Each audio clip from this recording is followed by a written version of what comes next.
بسم الله الرحمن الرحيم إن الحمد لله نحمده ونستعينه ونستغفره ونعوذ بالله من شرور أنفسنا ومن سيئات أعمالنا من يهده الله فلا مضل له ومن يضلل فلا هادي له وأشهد أن لا إله إلا الله وحده لا شريك له وأشهد أن محمدا عبده ورسوله صلى الله عليه وعلى آله وصحبه ومن اهتدى بهداه واستنى بسنته إلى يوم الدين أما بعد فإن أصدق الحديث كتاب الله وخير الهدي هدي محمد صلى الله عليه وسلم وشر الأمور محدثاتها وكل محدثة بدعة.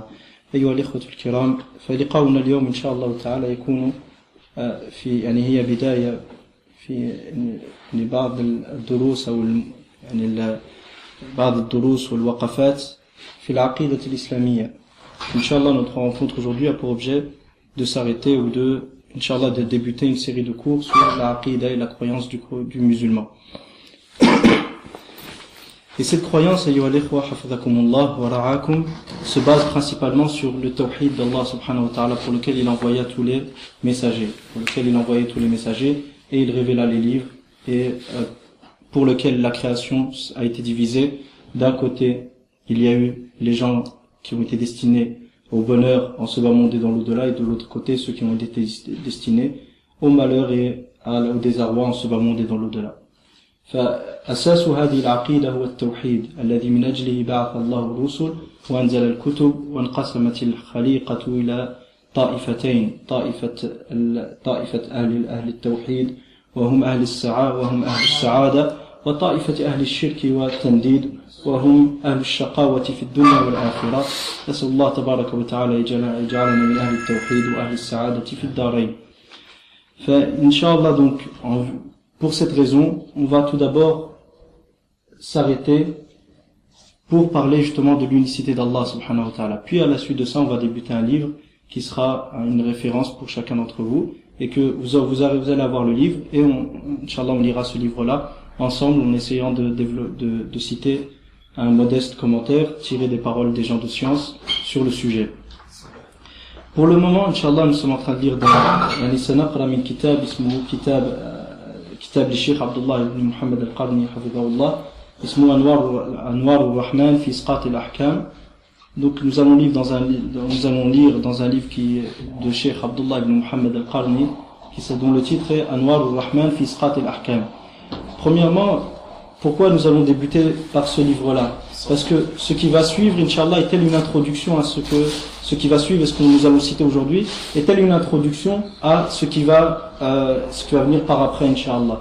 Parce que dans ce point-là, dans ce qu'on va citer aujourd'hui, Inch'Allah, aujourd'hui, les cours qui vont suivre dans cette introduction, on va voir l'importance déjà de la ilaha illallah, l'importance de connaître cette parole-là et de la mettre en pratique, et avant tout de savoir le sens et qui est Allah subhanahu wa ta'ala, de savoir qui est Allah subhanahu wa ta'ala.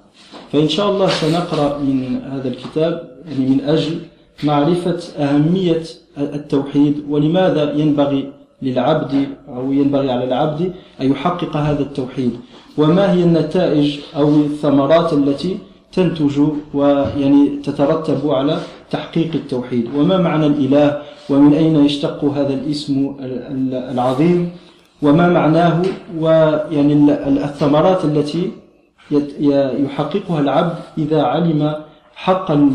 عرف حق المعرفة، كلمة الله سبحانه وتعالى، وعرف حق المعرفة الله سبحانه وتعالى ربه.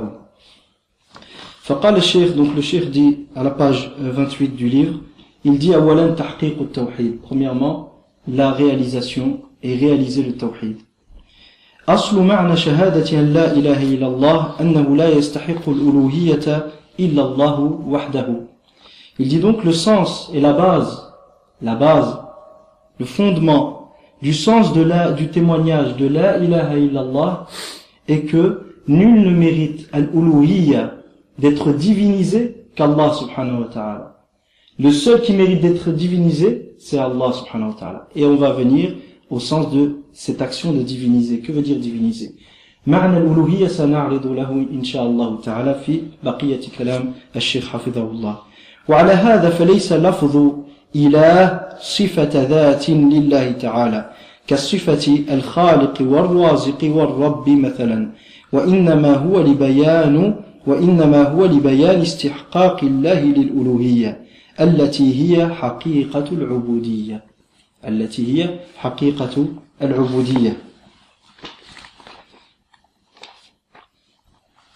Donc le cheikh dit par conséquent le terme ilah, parce que Allah ça vient de quoi? Ça vient de al-ilah, la divinité, la seule véritable divinité. Donc que veut dire ilah? Il dit par conséquent le terme ilah n'est pas une sifatu dhat, c'est-à-dire ce n'est pas un attribut que l'on doit reconnaître à Allah subhanahu wa ta'ala par le simple fait d'y croire. On croit qu'Allah est le créateur. نؤمن بأن الله هو الخالق. طيب كيف تؤمن بأن الله هو الخالق؟ بأن تعتقد أن الخالق هو خالق الكون من هو الله تبارك وتعالى وخالق الأشياء هو الله تبارك وتعالى فهذه صفة ذات. Donc comment tu vas être convaincu qu'Allah subhanahu wa ta'ala est le créateur? Comment tu vas croire au fait qu'Allah subhanahu wa ta'ala soit le créateur? C'est en étant convaincu qu'il est le seul créateur de toutes choses et que la création dans sa perfection n'appartient que à Allah subhanahu wa ta'ala. Donc le terme ilah, il est différent du terme khaliq par exemple. Car le terme ilah n'est pas une sifatu dhat qui appartenant à Allah subhanahu wa ta'ala comme les attributs de créateur, khaliq et ar-raziq le Seigneur par exemple. Mais ce terme a pour objectif de montrer le droit exclusif d'Allah subhanahu wa ta'ala à être divinisé. Al-uluhiyya. Ilah signifie ma'louh. Donc quand tu entends ilah, le Dieu, tout de suite il y a une action qui t'est demandée de ta part. Mais quand tu entends le créateur, est-ce qu'il y a quelque chose qui t'est demandé de ta part, hormis le fait de croire qu'il est le créateur? Non. Mais quand tu entends ilah, forcément, c'est parce que les créatures l'ont divinisé. Donc si tu crois qu'Allah est le ilah, c'est que forcément tu dois agir. Mais ce terme a pour objectif de montrer le droit exclusif d'Allah à être divinisé. Ce droit exclusif, هذا الاستحقاق وهذا الحق المحض لله عز وجل في العبودية يسمى الألوهية. يسمى الألوهية. On appelle ça comment? Al-Uluhiyya. Cette Uluhiyya, c'est-à-dire ce droit exclusif d'être adoré, qui représente la réalité de la ibada, de l'adoration. Tayyib. Donc cette Uluhiyya, c'est ce droit exclusif d'être divinisé, il représente quoi? Le droit exclusif d'Allah subhanahu wa ta'ala d'être adoré. C'est pourquoi dans le livre d'Allah subhanahu wa ta'ala nous trouvons وَهُوَ الَّذِي فِي السَّمَاءِ إِلَهٌ وَفِي الْأَرْضِ إِلَهٌ. ما معنى وهو الذي في السماء إله وفي الأرض إله؟ أي وهو الذي في السماء مألوه معبود وفي الأرض مألوه معبود. أي في السماء هو الذي يستحق العبادة وهو الذي يعبد وحده وفي الأرض هو الذي يستحق العبادة وحده لا غيره. Et c'est lui donc, Allah subhanahu wa ta'ala dans ce verset, nous trouvons dans le livre d'Allah, Allah subhanahu wa ta'ala dit, et c'est lui qui est au ciel un ilah. Et sur terre, il est un ilah. C'est-à-dire qu'il est ma'louh, divinisé, ma'boud, adoré au ciel et sur terre. C'est-à-dire qu'il est divinisé et adoré au ciel et sur terre. Qatada rahimahullah ta'ala, qui était l'un des exégètes du Coran, ahadul mufassir du Coran, il dit, il est adoré au ciel et sur terre. وَهُوَ الَّذِي فِي السَّمَاءِ إِلَهٌ وَفِي الْأَرْضِ إِلَهٌ. Il est celui qui est au ciel un ilah et sur terre un ilah. Il dit, c'est-à-dire qu'il est adoré au ciel et qu'il est adoré sur terre. وَلِهَذَا جَاءَ فِي كِتَابِ اللَّهِ وَهُوَ الَّذِي فِي السَّمَاءِ إِلَهٌ وَفِي الْأَرْضِ إِلَهٌ كما في سورة الزخرف الآية 84. أي هو مألوه معبود فيهما أي في السماء وفي الأرض. قال قتادة رحمه الله ورضي الله عنه. ذكر الإمام النووي أنه لا حرج في الترضي على الصحابة رضي الله عنه على غير الصحابة حتى التابعين. Donc l'imam Nawawi rahimahullah, il a cité un point qui est, il n'y a pas de mal à dire رضي الله عنه, même pour les tabi'in, même pour un savant. Quand c'est une dua. أما إذا كان خبرا فلا يجوز إلا في حق الصحابة الكرام رضي الله عنهم. أما إن كان من باب الخبر فلا يستحقه إلا الصحابة أما فإن كان من باب الدعاء فيجوز في الصحابة وفي غيرهم. Donc par rapport au fait de dire radiyallahu anhu sur autre que les sahaba, si c'est une information que tu donnes, c'est-à-dire qu'Allah est satisfait de lui, ce n'est valable que pour qui? Que pour les sahaba. Radiyallahu anhu wa radu anhu. Allah il dit quoi? Allah est satisfait d'eux et eux sont satisfaits de lui. Donc ça c'est valable que pour les sahaba radiyallahu alayhim. Mais si c'est une dua que tu fais, tu as le droit de faire pour les sahaba, tu as le droit de le faire pour autre que les sahaba radiyallahu alayhim. D'accord? ذكره الإمام النووي رحمه الله تعالى وذكر أن هذا الموقف هو هذا المذهب مذهب جماهير أهل العلم. Il a aussi évoqué que ce point-là, cet avis-là, est l'avis de la grande majorité des savants et que rien n'interdit de dire radiyallahu anhu pour autre que les sahaba. Donc Qatada qui était l'un des successeurs de Tabi'i, ahad al-Tabi'in, Inch'Allah wa yasalukum man huwa al-Tabi'i. C'est une question, qui est le Tabi'i? الذين أتوا بعد الصحابة الجيل بعد الصحابة تابعين بإحسان إلى يوم الدين. تفضل إن شاء الله. S'il y a quelqu'un d'autre qui a une autre réponse. تعريف التابعي. طيب تعريف الصحابي. La définition d'un sahabi c'est quoi? أصحاب رسول الله صلى الله عليه وسلم. صحاب الرسول عليه الصلاة والسلام. والذين عاصروه. أبو جهل صاحبه. الذين رأوه. ابن أم مكتوم كان أعمى. لا صح. التعريف لابد يكون دقيقا. هذا لذلك يعني من هو الصحابي؟ والذين عايشوا الرسول صلى الله عليه وسلم. فقط أبو لهب وأبو جهل. طيب يعني آمنوا به فقط. نصروه. طيب بعضهم ارتد. صدقوه. لا وماتوا على الإيمان. تعريف donc la définition du sahabi, تعريف الصحابي من التقى بالنبي صلى الله عليه وسلم مؤمنا به ومات يعني من التقى بالنبي صلى الله عليه وسلم أو من لقي النبي صلى الله عليه وسلم مؤمنا به ومات على الإيمان أو كما قال أهل العلم. Donc la définition d'un sahabi c'est celui qui a rencontré le prophète sallallahu alayhi wa sallam. Pourquoi on ne dit pas voir? Parce qu'il y a des sahaba qui étaient aveugles, comme Ibn Ummi Maktoum qui faisait l'adhan. Il était aveugle, il a jamais vu le prophète sallallahu alayhi wa sallam. Donc le fait de dire celui qui a vu le prophète, c'est pas précis. C'est celui qui a rencontré le prophète sallallahu alayhi wa sallam. D'accord? Ou man ijtama'a bin nabi sallallahu alayhi wa sallam. C'est pas forcément il l'a vu, il l'a rencontré d'une rencontre spécifique. Le nombre des sahaba qui étaient à Hijjatul Wada', ils étaient combien? C'était des dizaines de milliers. D'accord? C'est des sahaba. Mais est-ce qu'ils ont tous rencontré le prophète sallallahu alayhi wa sallam c'est-à-dire une rencontre spécifique? Non. Enfin, c'est celui qui a été réuni avec le prophète sallallahu alayhi wa sallam tout en ayant foi en lui et qui est mort sur cette foi. هذا هو تعريف الصحابي رضي الله عنه. تعريف التابعي. La définition d'un tabi'i c'est qui? C'est la même chose. من التقى بأصحاب النبي صلى الله عليه وسلم مؤمنا يعني مؤمنا بالنبي صلى الله عليه وسلم ومؤمنا يعني مؤمنا مسلما ومات على الإيمان. Celui qui a rencontré les sahaba en ayant la foi et qui est mort sur l'iman. Il y a une chose qui est dit souvent, on entend al-Khadrami. C'est qui al-Khadrami? Al-Khadrami, celui qui a vécu, enfin pas al-Khadrami.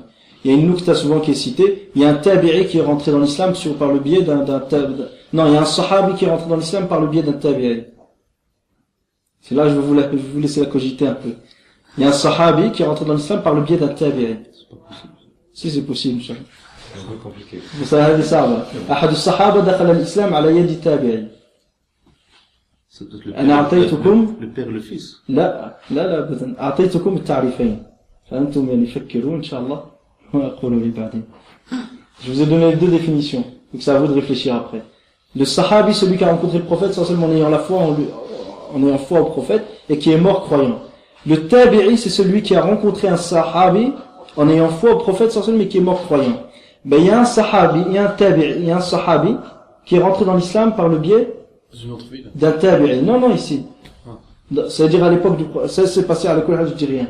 Il y a un tabi'i qui est rentré dans l'islam à l'époque du il y a un tabi'i qui est rentré, un sahabi qui est rentré dans l'islam par le biais d'un tabi'i. Réfléchissez, Inch'Allah, quoi qu'il en soit, on continue. Donc Qatada radiyallahu anhu, il dit sur le verset وَهُوَ الَّذِي فِي السَّمَاءِ إِلَهٌ وَفِي الْأَرْضِ إِلَهٌ, et c'est lui qui était au ciel, qui est au ciel un ilah, et qui sur terre est un ilah. قال يُعْبَدُ فِي السَّمَاءِ وَفِي الْأَرْضِ يُعْبَدُ فِي السَّمَاءِ وَفِي الْأَرْضِ, c'est-à-dire qu'Allah subhanahu wa ta'ala est adoré au ciel et sur terre, voir Fath al-Qadir de l'imam al-Shawkani rahimahullah. ويدل لذلك أعني أن الإله ليس وصف ذات وإنما هو وصف استحقاق إجماع أهل اللغة على أن إله بمعنى مألوه فهو بمعنى اسم المفعول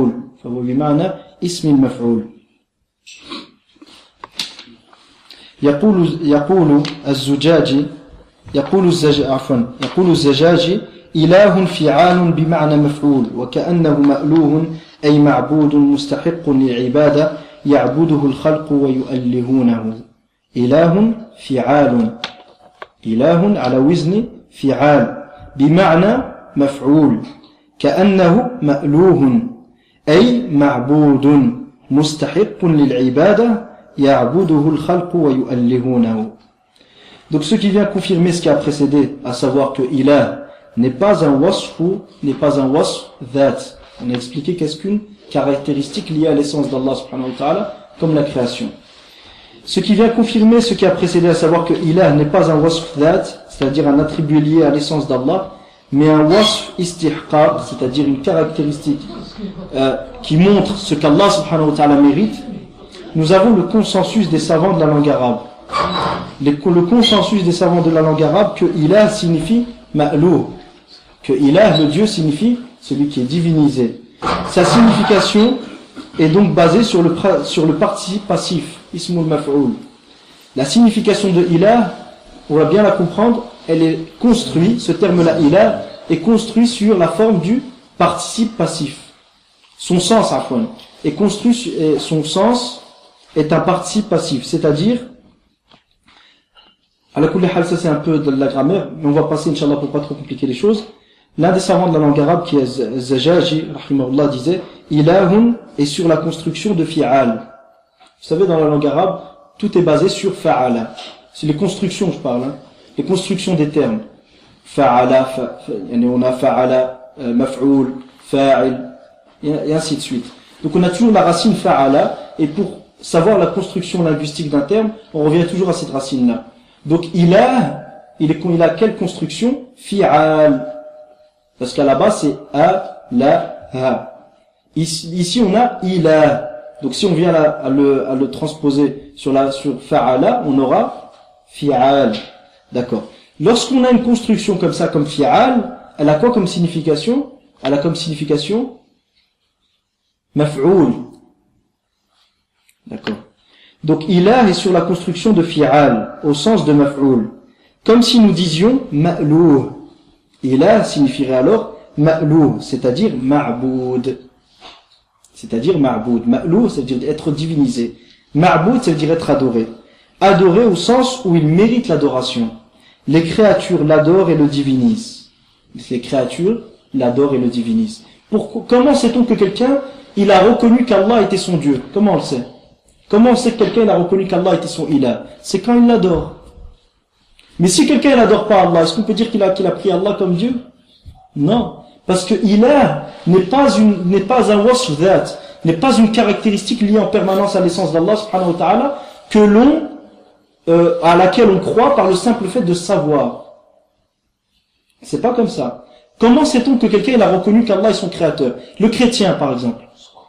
En dehors oublions le chrétien. Imaginez le chiite aujourd'hui, Ar-Rafidi. Bien que, malheureusement, même les Rawafid aujourd'hui, ils pensent qu'Allah peut créer. Trouvons un groupe de soufis. Parce que malheureusement, le shirk, même dans le rububiyya, il est rentré dans la umma. Même le fait de créer, ils pensent qu'Allah, Ali ibn Abi Talib, il a le pouvoir de créer, que Hussein a le pouvoir de créer, que Fatima a le pouvoir de créer. C'est quelque chose de détonnant. Mais imaginez qu'on a un groupe de la communauté qui s'affilie à l'islam, qui reconnaît qu'Allah est le seul créateur. Mais à la suite de ça, ils reconnaissent que le pouvoir de législation et le pouvoir de décider le halal et le haram, il appartient à qui? À la nation. D'accord. Ces gens-là, est-ce qu'ils ont reconnu qu'Allah était le seul créateur? Non. Pourquoi? Parce qu'ils n'ont pas associé Allah dans ça. Ils savent que le seul qui crée, c'est qui? C'est Allah. Mais le seul qui a le droit de permettre et d'interdire, c'est qui? Allah. Et Allah Azza wa Jalla dit quoi? Ala lahu al-khalqu wal-amr. Ay al-amr wal-nahy. At-tahlil wal-tahrim. Allah subhanahu wa ta'ala dit donc, n'est-ce pas à lui seul qu'appartient la création et le commandement? C'est quoi le commandement? C'est l'ordre et l'interdiction, la permission et la prohibition. Le seul qui a le droit de permettre et d'interdire, c'est qui? C'est Allah. Le seul qui a le droit de décider ce qui est halal et haram, c'est qui? C'est Allah. Imaginez donc des gens, et grand nombre sont ces gens-là aujourd'hui, les laïcs, les démocrates. Ces gens-là, ils reconnaissent que le seul créateur, c'est qui? Allah. Mais celui qui décide du halal et du haram, c'est qui? C'est le sha'b, la nation, le parlement, la majorité parlementaire. C'est elle qui décide du halal et du haram. Ce que la majorité parlementaire décide ne peut jamais être remis en question. Ça ne peut pas être remis en question. Le seul qui peut la remettre en question, c'est qui? C'est une nouvelle majorité parlementaire. Donc chez ces personnes-là, celui qui a le droit de commandement, c'est qui? C'est cette majorité parlementaire, c'est le Parlement. Et c'est ce qu'on appelle la suprématie de la nation. Donc ces gens-là, ils ont reconnu qu'Allah était leur seul créateur, d'accord? Mais est-ce qu'ils ont reconnu qu'Allah était leur seul Dieu? Leur seul ilah? Non. Parce qu'ils se sont soumis et ils ont divinisé autre qu'Allah subhanahu wa ta'ala. Parce que la création, tu la reconnais comment à Allah subhanahu wa ta'ala? Par le fait d'y croire. Mais reconnaître qu'Allah est le seul qui mérite le commandement. Et reconnaître qu'Allah subhanahu wa ta'ala est le seul Dieu, le seul qui mérite qu'on se soumette à lui. Parce qu'on va voir que veut dire ça, adorer et diviniser. Ça, c'est des choses qui sont ignorées aujourd'hui, malheureusement. Les gens n'en parlent pas. On te dit Allah est le seul Dieu, mais on sait même pas ça veut dire quoi un Dieu. Un ilah, on sait même pas ce que ça veut dire. Adorer l'ibada, on sait même pas ce que ça veut dire concrètement. Diviniser, at-ta'lih, on sait même pas ce que ça veut dire. Donc il est normal que par après les gens ne conçoivent pas certaines formes de shirk aujourd'hui. Parce qu'ils ne savent pas réellement qu'est-ce que l'adoration. Et c'est ce qu'on va voir, Inch'Allah ta'ala. Donc ici, ces gens-là qui reconnaissent qu'Allah est le seul créateur, mais ils ne reconnaissent pas Allah son pouvoir de permettre et d'interdire. Bien plus, ils le reconnaissent à Allah, mais dans certains domaines simplement. Ce qu'on appelle les relations, le code civil, c'est-à-dire le mariage, le divorce, mais le commerce, non, surtout pas. Le commerce, c'est pas Allah qui décide. Ils vont pas te dire comme ça, c'est pas Allah qui décide. Ils vont te dire, non, mais on va pas revenir à l'ère, il y a quelques siècles. Non, aujourd'hui, on a évolué, c'est la nation qui décide. Comme a dit l'un d'entre eux, malheureusement, wallah, il y a une musiba.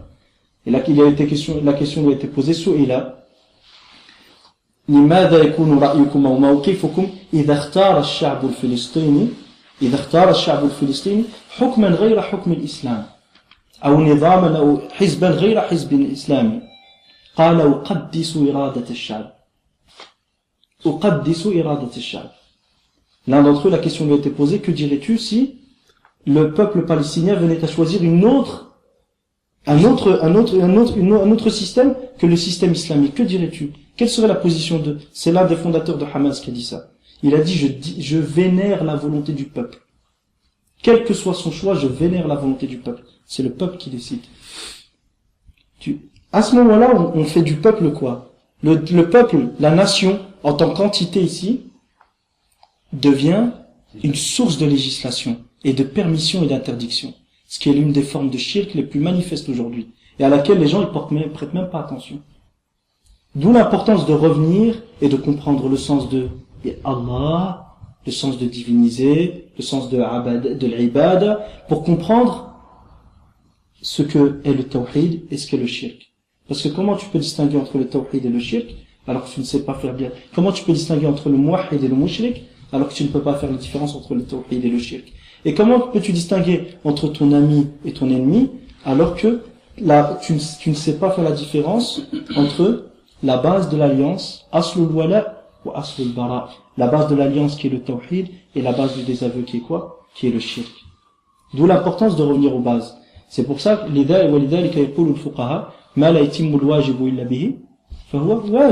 ce sans quoi l'obligation ne peut être complétée devient obligatoire. ويقولون كذلك الحكم على الشيء مبني أو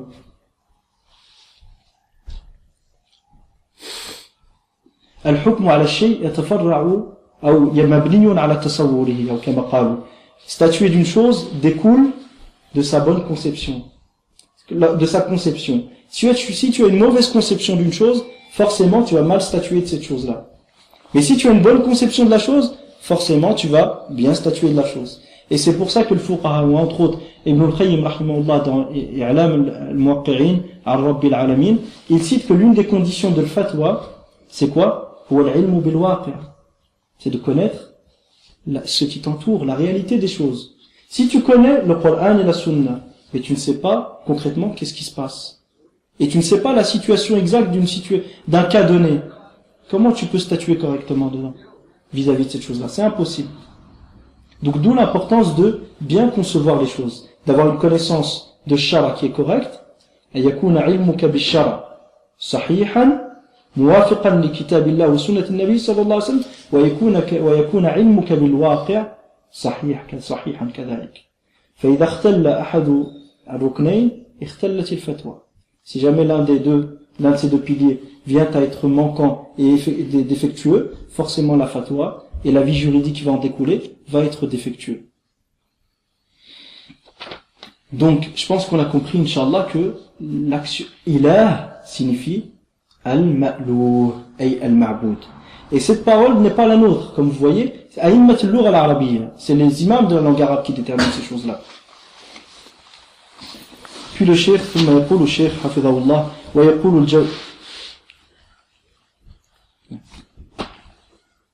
ويقول الجوهري رحمه الله في معنى كلمة الله وأصله إله على فعال أي على وزن فعال بمعنى مفعول لأنه مألوه أي معبود كقولنا إمام فعال أي على وزن فعال بمعنى مفعول لأنه مؤتم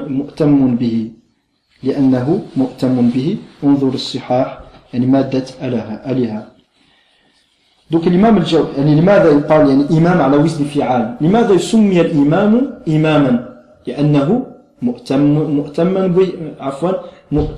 به لأنه مؤتم به فهو مفعول به ولذلك سمي إمام لأنه مؤتم به فهو على وزن فعال. Donc l'imam Jawhari aussi dans un livre qui s'appelle As-Sihah, qui est l'une des références de la langue arabe, il dit au sujet du terme Allah, son origine est ilah. Son origine est ilah. Sur la construction de fi'al. Au sens de maf'oul. Au sens de maf'oul. C'est-à-dire maf'oul, le participe passif. On va pas dire il subit une action, mais il y a une action qui vient d'une tierce personne vers Allah subhanahu wa ta'ala.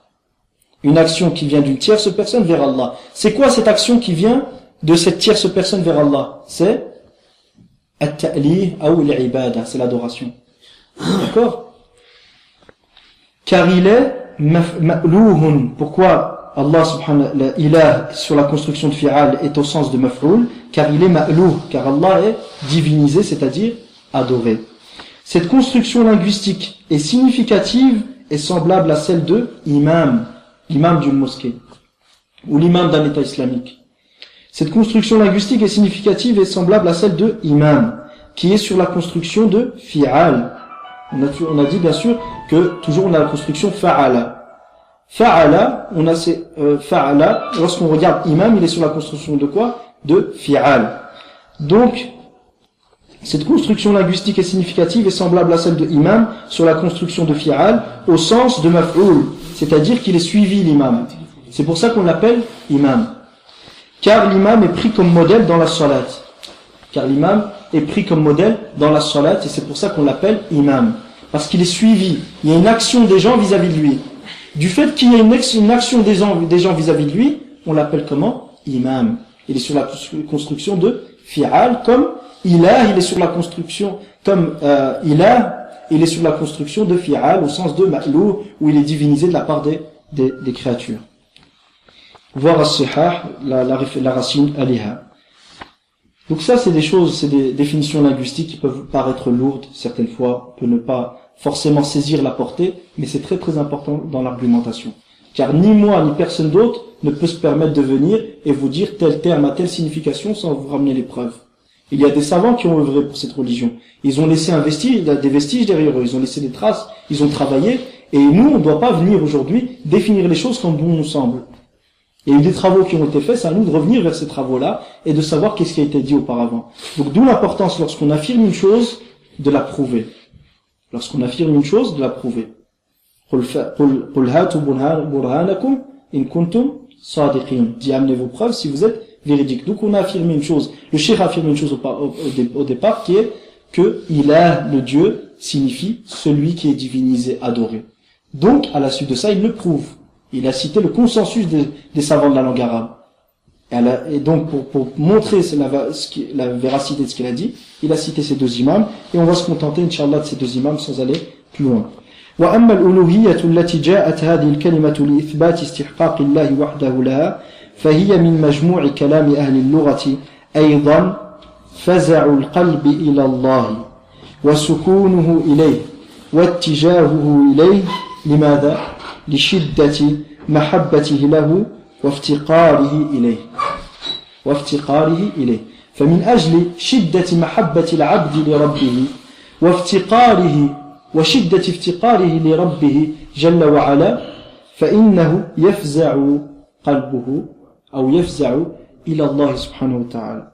وفزع الجوارح إلى الله سبحانه وتعالى لا ينشأ إلا من فزع القلب إلى الله إذ الجوارح تدل على ما في القلب. فهناك يعني علاقة دائمة، يعني علاقة بين الظاهر وبين الباطن. هناك علاقة بين الظاهر وبين الباطن. فإذا فزع القلب إلى الله سبحانه وتعالى إلا يكون الإنسان مكرها فلا بد أن تفزع الجوارح إلى الله. فإن لم تفزع الجوارح إلى الله دل ذلك على أن القلب لم يفزع إلى الله. فمن لم يستسلم لحكم الله عز وجل ولم يستسلم لشرع الله عز وجل فإنه لم يستسلم قلبه لشرع الله ولا لحكم الله ولم يستسلم لله عز وجل. ومن لم يعبد الله ظاهرا لم يعبد الله باطنا. هذه عقيدة أهل السنة والجماعة خلافا لأهل الإرجاء يهود هذه القبلة كما سماهم سعيد بن جبير رضي الله عنه. سئل عن المرجئة في زمانه وكانوا أقل أو أخف ضررا على الأمة من مرجئة اليوم فقال هم يهود هذه القبلة، سماهم يهود هذه القبلة، فما بالكم بمرجئة هذا العصر.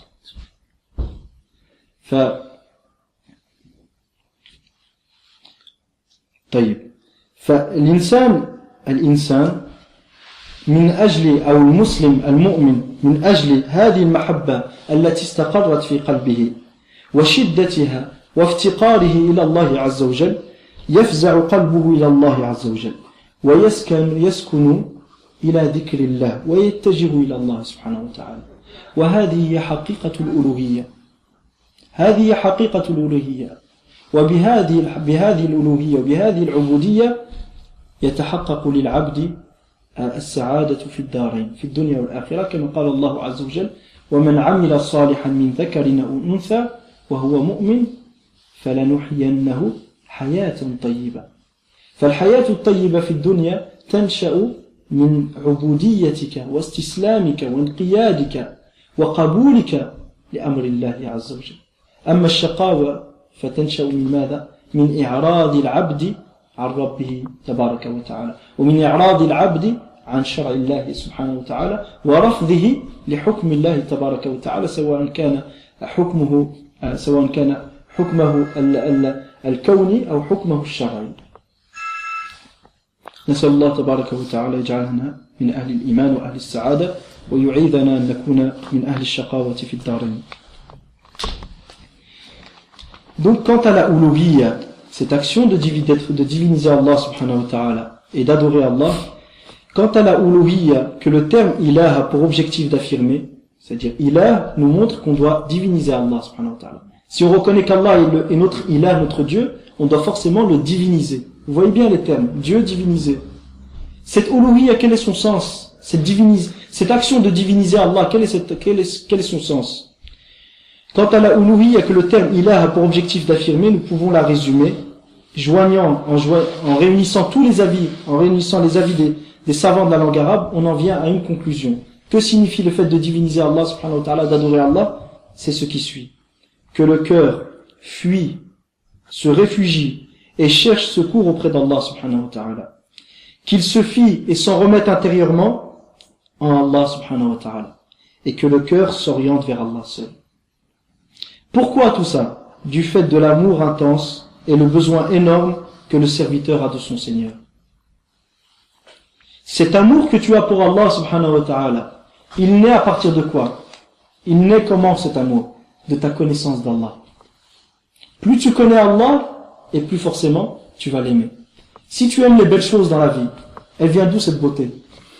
D'Allah subhanahu wa ta'ala. Si tu aimes les choses qui sont parfaites, tu aimes toujours parfaire ton travail, et tu apprécies beaucoup la perfection dans les choses. La perfection, elle vient d'où? D'Allah subhanahu wa ta'ala. Si tu médites bien dans ce monde, l'un des noms d'Allah subhanahu wa ta'ala c'est As-Samad, ay Al-Maqsoud. As-Samad, ay Al-Maqsoud. وما ذكر من التفسير غير المقصود فإنه من باب اختلاف التنوع لا اختلاف التضاد.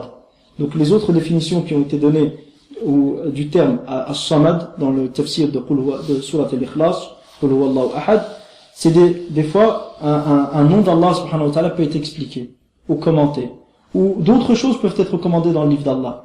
Et comme il dit Ibn Taymiyyah dans Muqaddimat al-Tafsir, dans son introduction à Ilm al-Tafsir, il dit la plupart des exégèses du tafsir du Coran qu'on trouve chez les anciens, les sahaba, les tabi'in, ils rentraient dans le cadre de ce qui est nommé ikhtilaf ou tanawwu', c'est-à-dire que chacun va donner une partie du sens du verset.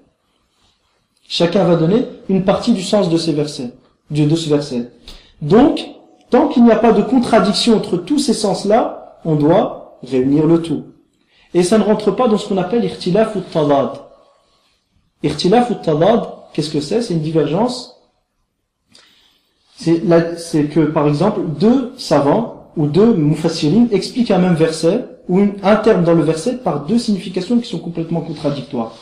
Je vous donne un exemple. Al-Qur', Allah subhanahu wa ta'ala dit وَالْمُطَلَّقَاتُ يَتَرَبَّصْنَ بِأَنفُسِهِنَّ ثَلَاثَةَ قُرُوء فاختلف المفسرون فبعضهم قالوا ثلاثة قروء أي ثلاثة أطهر وبعضهم قالوا ثلاثة قروء أي ثلاثة حيض. Donc il y a eu une divergence entre les savants sur l'explication du verset, et les femmes divorcées doivent attendre, c'est-à-dire la période de Idda, pendant 3 quru'. Certains ont dit le quru' ici, qu'est-ce que c'est? C'est 3 périodes de menstrues. Et d'autres, ils ont dit c'est 3 périodes de purification. Et il n'y a pas doute qu'il y ait une contradiction ici, au sens où la purification, l'état de pureté, ce n'est pas le début des menstrues. C'est pas pareil. Quand on va compter, on n'aura pas la même période à la fin. Donc ici, on est obligé de venir et de chercher al-murajjih, qu'est-ce qui vient faire prévaloir un avis sur l'autre. Donc là, cette divergence-là, forcément, il y a une seule vérité dessus. Parce que la vérité est une, elle n'est pas multiple. Al-haqq la yatanawwa'. Afwan, al-haqq la yata'addad. Al-haqq wahid. Donc là, à ce moment-là, on doit chercher une preuve externe, à travers la sunna du prophète, sallallahu alayhi wa sallam, par exemple, qui va nous montrer qu'est-ce qu'il est voulu dire dans ce verset. Est-ce que c'est 3 périodes de menstrues ou 3 périodes de pureté? Mais maintenant, donc dans ce cas de figure, là on va chercher ce qui va faire prévaloir un avis plus que l'autre. Mais dans d'autres cas de figure, lorsque plusieurs explications ne se contredisent pas, on donne au verset toutes ces explications-là. D'accord? On donne au verset toutes ces explications-là. Par exemple, une brève parenthèse, Allah subhanahu wa ta'ala dit, Ya ayyuhalladhina amanu, in tattaqullaha yaj'al lakum furqana. Qila intisaran. intisaran. وقيل فرقانا بين الحق والباطل وقيل غير ذلك. Donc vous qui avez cru, Allah subhanahu wa ta'ala dit, vous qui avez cru, si vous craignez Allah, si vous vous préservez du châtiment d'Allah, vous faites ce qu'Allah vous a demandé, vous vous éloignez de ce qu'Allah interdit, vous vous contentez du peu qu'Allah vous a donné, et vous vous préparez au jour dernier, Allah vous accordera un furqan. Et ici le furqan, il y a eu plusieurs explications qui ont été données. Certains ils ont dit, Allah va vous accorder la victoire sur vos ennemis, ton ennemi intérieur, qui est ton nafs, qui t'appelle à désobéir à Allah subhanahu wa ta'ala. Tes ennemis extérieurs, les kuffars, autres, les gens qui veulent te détourner de la voie d'Allah subhanahu wa ta'ala, les munafiqin, Allah te donnera la victoire sur eux. Et même s'ils te font du mal, iyadurrukum illa adha. S'ils ne vous nuiront que ce sera un léger mal. C'est-à-dire, ça ne sera pas quelque chose qui va te détruire ta religion. Parce que le véritable méfait, c'est quoi? C'est ce qui vient remettre en cause ta foi. Et là, c'est la perdition. Dans ce bas monde et dans l'au-delà. C'est pour ça que Ibn Mas'ud radiyallahu anhu, il a entendu un homme qui dit Allahumma inni a'udhu bika min al-fitan. Qala la taqul hadha. Fa inna kulla bani Adam wa kulla muslimin maftun. Aw saytu'rad alayhi al-fitan. Wa innama qul Allahumma inni a'udhu bika min mudillati al-fitan. Min mudillati al-fitan. Donc Ibn Mas'ud radiyallahu anhu avait un homme qui a dit Ya Allah, je te demande protection contre les fitnas. Et il lui a dit ne dis pas ça, car tout le monde fera face à des fitnas. Mais dis Ya Allah, je te demande protection contre les fitnas qui vont me détourner, qui vont m'égarer. Donc la véritable fitna c'est quoi? C'est celle qui va te dévier du tawhid au shirk, ou de la sunna à la bid'a, ou de l'obéissance d'Allah subhanahu wa ta'ala à la perversion, qu'Allah nous en préserve. Donc tant que ton dîn est préservé, c'est le plus important. Tant que ton dîn est préservé, c'est le plus important. Donc tout ça pour dire quoi? Dans ce verset, Allah subhanahu wa ta'ala dit, ô vous qui avez cru, Ya ayyuhalladhina amanu in tattaqullaha yaj'al lakum furqana. Vous qui avez cru, si vous craignez Allah, Allah vous accordera un furqan. Dans l'explication du furqan, il y a eu comme explication donc la victoire. Il y a eu aussi un moyen de discernement entre le vrai et le faux, entre ton ennemi et ton ennemi. C'est ce qu'on appelle l'instinct. Entre ton ami et ton ennemi, l'instinct. Il y a un hadith, il y a une divergence sur son authenticité, il a été rapporté par l'imam Abu Daoud, le prophète sallallahu alayhi wa sallam a dit Ittaqu firasat al-mu'min fa innahu yanzuru binurillah. Prenez garde à l'instinct du croyant, car il observe les choses par la lumière d'Allah subhanahu wa ta'ala. Et ça, c'est l'une des plus grandes choses qu'Allah puisse t'accorder. Certains salafs disaient, remplis ton intérieur du sentiment permanent qu'Allah te surveille, bi muraqabatillahi azza wa jalla. عمر باطنك أو حاول يعني أن تراقب الله عز وجل مهما استطعت يعني بقدر استطاعتك. Donc remplis ton intérieur du sentiment permanent qu'Allah te surveille, mange du halal, suis la sunna en apparence, obéis à Allah subhanahu wa ta'ala en fonction de ce que tu peux, et incha'Allah sois véridique dans tes propos aussi, et incha'Allah ton instinct ne se trompera que rarement. Et l'imam Shafi'i était connu pour ça, pour l'instinct. Allah lui avait donné un instinct, et c'est rare qu'il se trompait. Une fois, il avait été invité par une personne à manger. Et l'imam Shafi'i sentait que cette personne, ça allait pas trop.